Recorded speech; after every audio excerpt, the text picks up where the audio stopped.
창세기 19장 23절에서 29절 말씀을 교독합니다. 롯이 소알에 들어갈 때에 해가 돋았더라.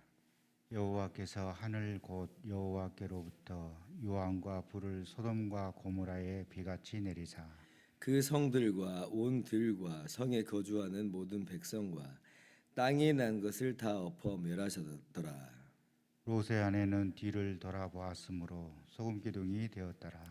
아브라함이 그 아침에 일찍이 일어나 여호와 앞에 서 있던 곳에 이르러 소돔과 고모라와 그 온 지역을 향하여 눈을 들어 연기가 옹기 가마에 연기같이 치솟음을 보았더라. 같이요. 하나님이 그 지역의 성을 멸하실 때 곧 롯이 거주하는 성을 엎으실 때에 하나님이 아브라함을 생각하사 롯을 그 엎으시는 중에서 내보내셨더라.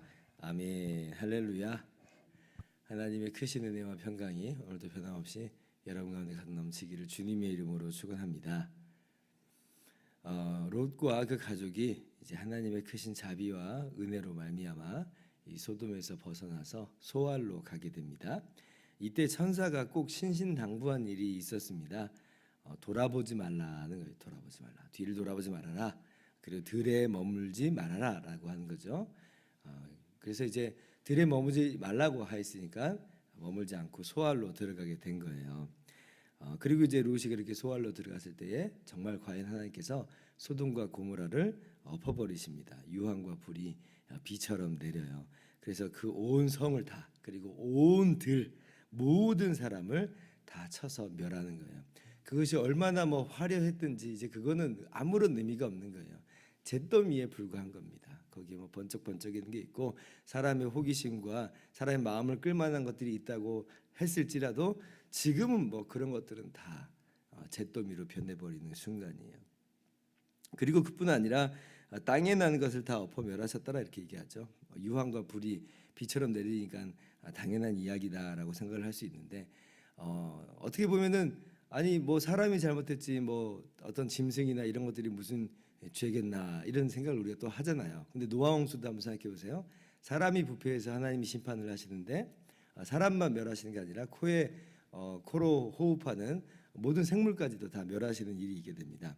그러니까 왜 그러냐면 인간의 이 위치가 어떠한지를 좀 우리가 알아야 돼요. 하나님께서 인간을 창조하시고 인간에게 부여하신 역할이 이 땅에 있는 것들을 다 생물을 다스리라 하는 거거든요. 그러니까 왕의 대리자로 왕과 같은 존재로 만드신 거예요. 근데 이제 그 인류가 타락했다는 것은 왕이 타락한 거예요. 왕이 반역을 한 거니까 그 왕의 나라가 함께 망하는 겁니다.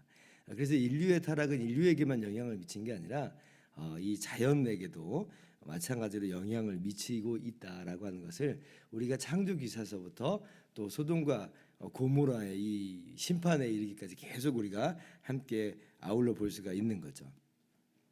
이러한 하나님의 이 엄청난 심판을 볼 때에 하나님 참 너무 무섭다 이런 생각이 들기도 하고 또 한편으로는 또 하나님 참 너무 심하신 것 아닌가 뭐 이런 생각이 들 수도 있지만 어저께 우리가 말씀 속에서 확인한 것이 있죠.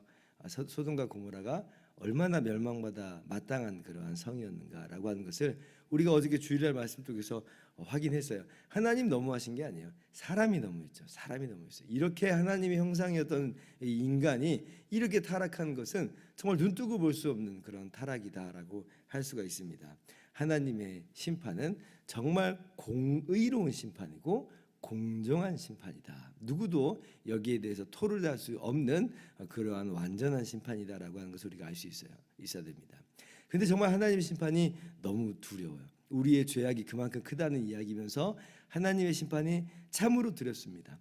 그러므로 우리는 이 노아의 홍수나 또 그리고 소돔과 고모라의 심판을 보면서 항상 거울로 삼는 그런 삶을 살아야 돼요. 왜냐하면 이것이 노아 홍수로 그칠 것이 아니었고 이것이 소돔과 고모라의 심판으로 그칠 것이 아니기 때문에 그래요. 이 모든 것들은 거울이고 최후의 심판이 우리 앞에 놓여 있다.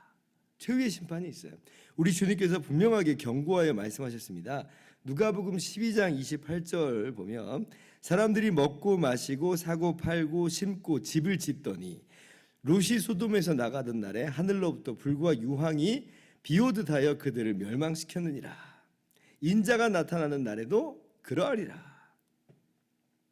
그러니까 단순히 지금 일상생활에만 정신 팔릴 일 아니라고 하는 거죠. 먹고 마시고 사고 팔고 심고 집을 짓는 것, 이렇게 정말 일상생활에 매몰돼 가지고 그렇게 살 거 아니라는 겁니다. 그런 것들이 필요하죠. 그런 것들은 우리의 일반적인 삶이에요. 그런 것들이 없을 수 없어요. 그러나 다가올 심판을 준비하지 않으면 그게 무슨 의미가 있겠냐는 거예요. 아까 소돔을 엎으실 때에 소돔에 있는 모든 화려함과 모든 멋짐과 모든 맛있는 것들이 무슨 의미가 있겠냐는 거죠. 다가올 심판을 준비해야 그런 것들이 비로소 의미가 있는 거지, 심판을 준비하지 못한 삶은 사실은 잿더미에 불과하다라고 하는 겁니다. 주님께서 분명히 경고하여 말씀하셨어요. 다가올 심판을 준비하라. 어떻게 준비해야 되는가? 다르게 준비하는 게 아니죠. 우리를 위해서 대신 십자가에서 죽으신, 우리의 모든 저주와 모든 형벌을 받으신 예수 그리스도를 주와 구주로 믿는 것으로 우리가 다가올 심판을 준비해야 되는 것입니다. 오늘 말씀 속에서 우리가 그것을 분명한 교훈으로 삼으시기를 바랍니다. 그런데 정말 안타까운 일이 하나 오늘 벌어집니다. 이제 그게 뭐냐면 롯의 아내가 어때요? 뒤를 돌아봤어요. 돌아보지 말라라고 했는데 돌아보았어요. 그래서 소금 기둥이 됩니다. 소돔과 고모라가 망할 때 함께 망하게 된 거예요. 여기서 뒤를 돌아봤다라고 하는 것은 단순히 궁금해서 호기심에 혹은 확인차 정말 망했나라고 하는 확인차 돌아본 그런 수준이 아닙니다. 이 돌아보았다라고 하는 것은 소돔을 그리워하면서 본 거예요. 소돔에 대한 미련을 가지고 본 거예요. 소돔에 대한 여전히 애정을 가지고 돌아본 거다. 돌아가고 싶은 마음인 거죠. 돌아가고 싶은 마음으로 돌아본 거예요. 그래서 롯의 처는 소금 기둥이 되는 그런 멸망의 신세가 되어버렸다는 겁니다. 마치 이게 뭐하고 비교가 되는 거냐면 이스라엘 백성이 애굽에서 출애굽한 다음에 어때요? 광야 생활이 그렇게 만만하지 않아요. 광야는 먹을 게 많지도 않아요. 만나만 이제 있고 물도 넉넉하지 않고 그리고 즐길 거나 볼거리나 이런 것들이 별로 없는 그런 곳이에요. 근데 애굽은 생각해 보니까 거기는 먹을 것도 좀 다양하게 있었던 것 같고 즐길 거리도 좀 나름대로 있었던 것 같고 그러는 거예요. 그러니까 자신들이 하나님의 백성으로 자유민이 되어서 출애굽을 했는데 지금 광야 길을 걸었다고 해서 애굽에도 좋았던 것 같아. 애굽으로 돌아가자. 애굽으로 우리가 돌아가는 게 낫지 않을까라고 자꾸 애굽을 그리워하잖아요. 마찬가지예요. 이 롯의 아내도 구원받은 그 은혜를 제대로 알지 못하는 거죠. 오히려 애굽이 더 좋았던 것 같다라고 하는 것처럼 소돔이 좋은 것 같아. 라고 지금 돌아본 거예요. 그래서 예수님께서 계속 이 다가올 미래를 준비하라고 말씀하시면서 뭐라고 또 경고하시냐면 누가복음 17장 32절을 보니까 돌이키지 말아라. 그러면서 롯의 처를 기억하라. 우리 주님께서 하신 말씀이에요. 롯의 처를 반면교사 삼으라고 하는 겁니다. 뒤돌아보지 말라는 거예요. 우리가 새겨들어야 될 분명한 교훈의 말씀입니다. 너희가 그리스도와 함께 다시 살리심을 받았으면 위의 것을 찾아라. 위의 것을 생각하고 땅의 것을 생각하지 말아라. 우리 복음성가에도 이런 가사가 있잖아요. 주님 뜻대로 살기로 했네. 주님 뜻대로 살기로 했네. 주님 뜻대로 살기로 했네. 뒤돌아서지 않겠네. 이러한 다짐과 결심이 오늘 저와 여러분에게도 동일하게 있기를 바랍니다.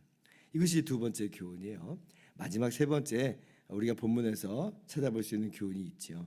29절 말씀인데 한번 같이 읽어볼까요? 시작. 하나님이 그 지역의 성을 멸하실 때 곧 롯이 거주하는 성을 엎으실 때에 하나님이 아브라함을 생각하사 롯을 그 엎으시는 중에서 내보내셨더라. 아멘. 이게 어떤 사건인지 우리가 너무 잘 알고 있어요. 창세기 18장 보면 소돔을 향해서 아브라함이 하나님 앞에서 기도하는 그런 내용이 나오잖아요. 50명이 있으면 멸하시겠습니까? 이 성에 45명이 있으면 멸하겠습니까? 40명, 30명, 20명, 마지막에 10명. 10명이 있으면 멸하시겠습니까? 그러니까 하나님께서 10명이 있어도 내가 멸하지 않겠다라고 말씀하시는 바로 그 내용이 18장에 있는 내용이었어요. 아브라함이 소돔을 향해서 기도했어요. 아마 롯을 생각하면서 더 간절하게 하나님께 기도하고 있었을 거예요. 근데 소돔에 의인 10명이 없었던 거죠. 의인 10명이 없어서 지금 이렇게 망하게 된 거예요. 그러나 그렇다고 해서 이 아브라함의 그러면 그 기도가 무의미하게 아무런 효과가 없게 됐는가라고 할 때 오늘 말씀 보니까 그렇지 않았다라고 우리가 알 수가 있죠. 소돔과 고모라가 다 망해버렸어요. 그러나 롯이 구원을 받습니다. 롯의 가족이 구원을 받는 거예요. 아브라함의 기도가 의미가 있었다. 의미가 있었다. 하나님께서 아브라함의 기도를 들으셔서 롯을 엎으신 중에 내보내셨다. 그 아브라함의 기도라고 하는 것은 그보다 앞서서 하나님의 자비하심을 먼저 보라고 했습니다. 하나님의 자비하심을 알기 때문에, 의도를 알기 때문에 아브라함이 그렇게 기도한 거예요. 마찬가지예요. 우리도 하나님의 원하심, 하나님의 의도를 아셔야 돼요. 하나님이 그냥 이 세상을 멸망시키고자 그걸 기뻐하셔서 그렇게 하시는 건가? 그렇지 않죠. 어떻게 하든지 죄인이 돌아와서 하나님께로 나온 것, 회개하며 돌아오는 것을 하나님은 원하세요.